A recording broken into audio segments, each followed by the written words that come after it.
L'humoriste de 54 ans grièvement blessé par la collision qu'il a provoquée le 10 février dernier a été transféré ce dimanche 5 mars à l'hôpital Marie-Lannelongue au Plessis-Robinson. Après un examen au Kremlin-Bicêtre, dans le Val-de-Marne, où il était assigné à résidence, les médecins ont ordonné qu'il soit admis dans l'établissement spécialisé en cardiologie.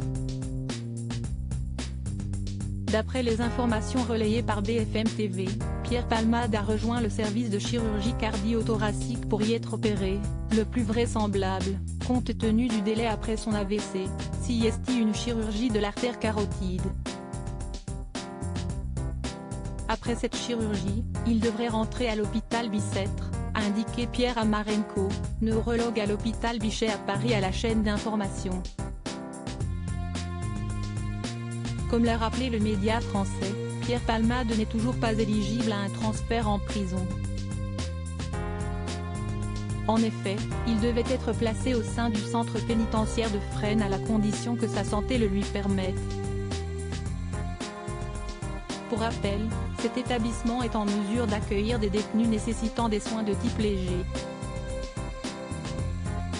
Pour l'heure, le comédien sera pris en charge au sein de l'hôpital Marie-Lannelongue dans le département des Hauts-de-Seine pour une durée de 48 heures minimum. Supérieur à Pierre Palmade, François Cluzet, Benoît Magimel. Les stars sans tabou sur leur addiction jusqu'à 20 ans de prison. Pierre Palmade avait fait 3 victimes le 10 février dernier dans un grave accident de la route sur une départementale de Seine-et-Marne.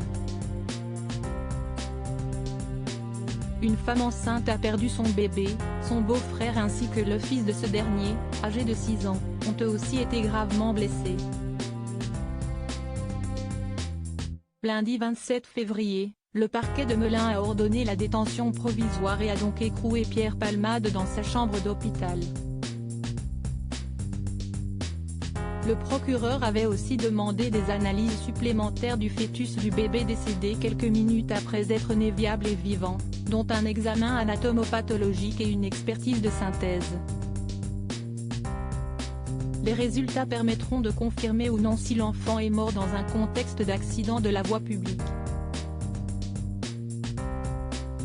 Si tel est le cas et que les circonstances aggravantes, emprise de substances illicites au volant, sont retenues, Pierre Palmade risque jusqu'à 20 ans de prison. Article écrit en collaboration avec 6 médias. Crédit photo, Ouité Alban Abaka.